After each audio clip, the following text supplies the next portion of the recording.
Hi, I am John Brittas. Today we are starting a new dialogue on development. The COVID-19 crisis has disrupted life everywhere. Kerala is starting a new platform to discuss and debate on development. Let me welcome you all to the Kerala Dialogue, a global conversation on development. The Honorable Chief Minister of Kerala, Shri Pinarayi Vijayan, will inaugurate this series. Once again, I welcome you all to this global conversation on development. Humanity is in a battle with the COVID-19 pandemic. The pandemic and the resultant crisis have made us all rethink about the core aspects of our life. We now know that we have to change for this new world. Our priorities are going to change. Even the way we organize our society may change. Some of the common knowledge that we take for granted might become useless. We may have to gain new knowledge to adapt. This is not something that governments alone can do. A society-wide conversation is necessary. We have to search, develop, discuss, and debate ideas and models through this conversation. Like many other occasions, Kerala will be a pathfinder in this quest also. We are starting a platform called Kerala Dialogue to facilitate this global conversation. Scientists, philosophers, policymakers, economists, activists, representatives, professionals, and the general public will be part of this conversation. In times of a crisis like COVID-19, the relationship between the state and the people needs to be strong, trustworthy, and organic. Kerala's experience with this crisis has many lessons to offer. Historically, Kerala has had a very strong system of decentralized governance. The attempts to build and strengthen the grassroots level democracy in the state precede the 73rd and 74th constitutional amendments. Legislative efforts in this regard started as early as 1957, when the state elected its first communist government led by E.M.S. Namboodiripad. Kerala made pioneering strides in the decentralized form of governance, including implementation of the People's Plan program. As a result, there is considerable community participation in the planning process, which has enriched the process of decentralization of power. It is this strong system of participatory governance that has helped Kerala in the containment measures related to the COVID-19 pandemic. A state or a central government can give broad directions and guidelines, but people's participation under the leadership of empowered local governments seems to be the most effective strategy to contain the spread of COVID-19 pandemic. At the same time, a strong public sector in health and education is necessary for this decentralized model to work well. The COVID-19 pandemic has also made us rethink the role of state intervention, especially in social sectors like health. The experience of the pandemic should act as a game changer in assessing the role of the state. Public sector intervention in social and economic sectors cannot be treated as an avoidable evil.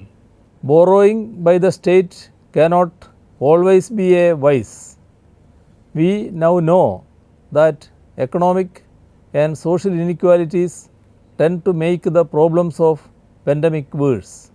The crisis has disproportionately affected the marginalized and poor communities. We need to bring the focus back onto the people. I hope this conversation will further advance our understanding about the world the role of governance, and the best models for our societies. I welcome you all to this conversation.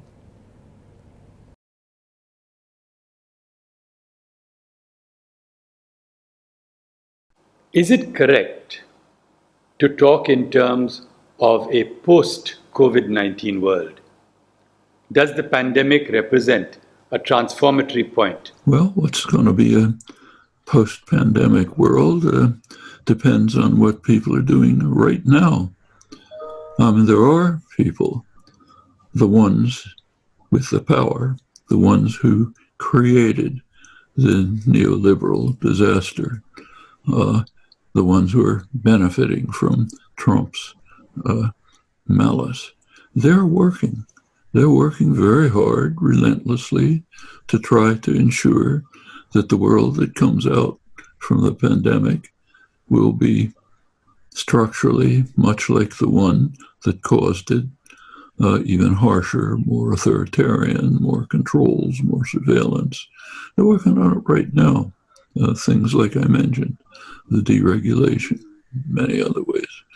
There are counterforces all over the world, very significant ones. If they can be brought together and form a powerful force, they can change the way things will turn out. And there are steps in that direction. About 2 weeks ago, there was the first announcement of Progressive International. It's based on the Sanders movement in the United States, Yanis Varoufakis's DiEM25 in Europe, transnational organization in Europe seeking to preserve what makes sense in the European Union and overcome the deeply flawed parts of it. They're forming a progressive international, voices from all over the world, from India, Africa, Global South, United States, Europe. The Prime Minister of Iceland is a member, and the first meeting will be in Iceland in September. They're trying to create a different world. How will this conflict emerge? You can never predict, but it's going on right now. It'll intensify as there are the beginnings of decline of the pandemic. There will be recovery. We should bear in mind while we're talking about this, though, the crucial fact, we are ultimately going to recover from the pandemic at terrible cost. We will never recover from the melting of the polar ice sheets and other grim consequences of global warming, which are going to have a hideous effect on the world. South Asia will become uninhabitable in several more decades if we continue on our present course. And that's just the beginning. If we're not going to recover from that. And what are the governments of the world doing? Let's take a look. Some of them are doing something, including India. Not enough, but something. The country that's doing most is the most powerful country in the world. It's racing towards the abyss. Trump is pulling out all the stops to try to maximize the use of fossil fuels and to eliminate any regulatory apparatus that might mitigate them. And for a good reason. That enriches his rich friends and increases corporate power. And if it leads to the destruction of organized human life, that's not an issue.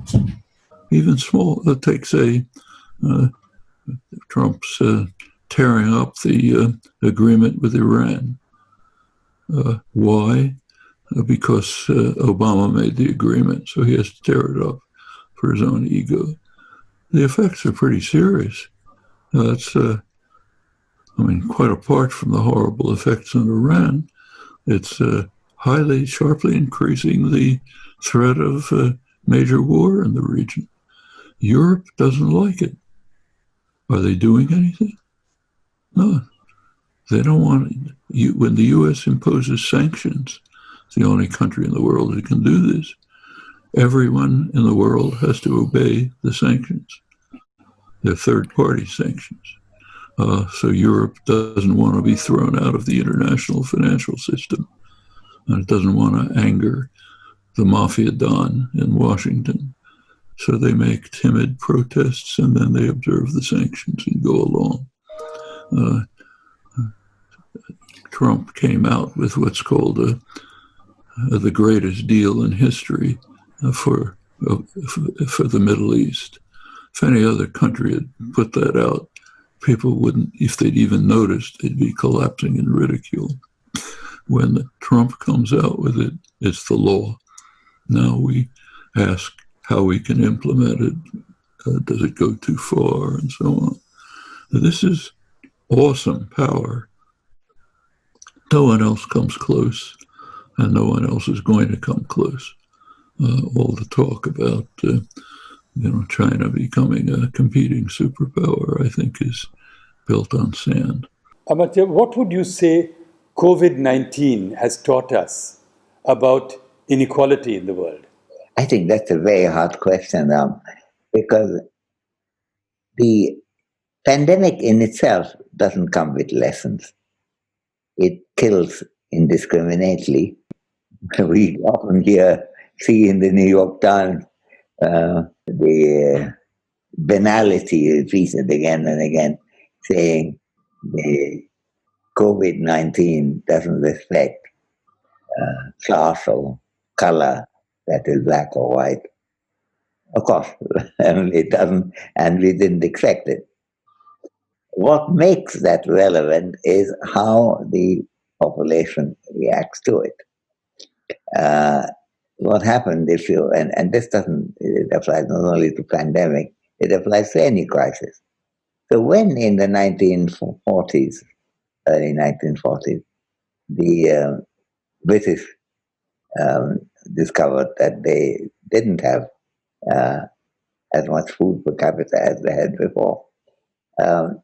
What they did was to try to ensure that through rationing and control prices, that everyone will have that.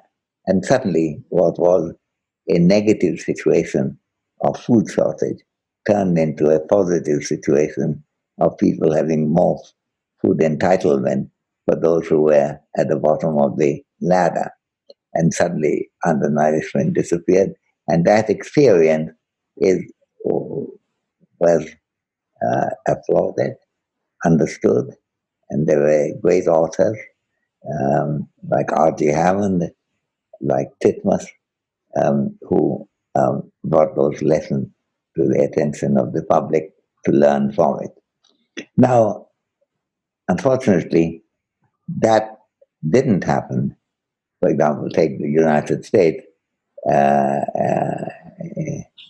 an area like Chicago, the blacks, the African Americans, maybe 30% of the population, but 70% of the deaths were from the community of blacks, from the African American. You mean COVID? From COVID. And then as a result, one has to say that there was no attempt of the egalitarian direction in which, for example, the British went in the 40s. The British experience is very interesting because the same period in which the Brits were suddenly being better fed than ever before is also the period in which the Bengal famine happened in India. And the British had no sympathy at all. Those who didn't have the means of buying food and were perishing in large way. In some ways, the perishing began in the 1942, before the famine, and then became bigger and bigger through the 43 until past October. So that you see two different attitudes of the same leadership like Churchill and Anner and Bevan. Anner and Bevan was dominant as far as Britain is concerned. but Churchill was dominant as far as India is concerned. I don't take the view, as some people do, that the famine is all the fault of one person, that underestimate what imperialism does. Imperialism manifests itself in many forms, and one of them is a utter lack of sympathy to another group of conquered people, as opposed to the dominant metropolitan population. So that happened at that time. And in some ways, America had the feature of looking a bit like an imperial country. The slaves may have been brought to America hundreds of years earlier, and yet that distinction between we and they remains. It may be at long last receiving some real resistance in public action connected with what's going on in America right now. And I see some hope in that. What we do and how we understand the problem makes a big difference. Every adversity, every dialectical challenge is potentially a learning experience. But it need not go that way if people refuse to learn. What seems to be WHO's current reading of the situation, that you're not going to be able to eradicate the virus. You will have to manage around it. It's going to be with us for a long time, but you can do a lot to contain it, live with it. Perhaps the trajectory will be from pandemic to epidemic to endemic. Would you like to comment on that impression, Dr. Swami? The first thing I'd like to say is that we're learning a lot about this virus. And so each week we understand more and more, and therefore are thinking about it, and also the projections that we're able to make do change. And in fact, I think it's one of those things where in science it's very common, as you make advances, scientists do debate and question each other, and then that's how knowledge advances. But for the public, I think it's probably a new experience to have all of this debate happening out in the public domain. But it's very normal for science. Now, this virus, the SARS-CoV-2 virus that causes COVID-19, belongs to a family of coronaviruses that we have known for a long time. And prior to this one, there are 6 other coronaviruses that actually infect humans. Bats and some other animals actually have hundreds of coronaviruses that infect them, that don't do any harm. And we think this also came from the bat. But what we know now about this virus is that firstly, it's much more infectious than the 2 other previous serious coronavirus infections we've seen. The SARS in 2002-03, and then the MERS, which was later during this past decade. Now, SARS was completely contained and disappeared, actually, because of the measures that were taken, and possibly because it was much less infectious and transmissible. Whereas MERS continues to cause episodic outbreaks, even though countries have learned how to deal with it and keep it at a low level. This virus we've seen has spread extremely quickly. It's spread around the world. It's now present in almost every country in the world. And of course, it's caused major outbreaks, leading to a significant amount of death and morbidity. It appears that this virus will stay with us because of the spread and the transmission that has occurred over the last few months. And we're still watching it. We're watching the genetic mutations. We're watching it to see how it's behaving. And so far, it's doing like any other coronavirus. It changes a little bit like all RNA viruses do. But the good thing is it hasn't changed its structure in those major domains at which drugs and vaccines are going to be targeted. So I think to sum up, it's likely that this virus will stay with us for a long time. It will have to be managed in one way or another. Right now, we're using these public health measures to contain it and to mitigate the damage. Hopefully, we will have a vaccine, which will definitely help building up immunity. And then just like humankind is now living with many, many viruses, perhaps this will become one more, but a manageable one.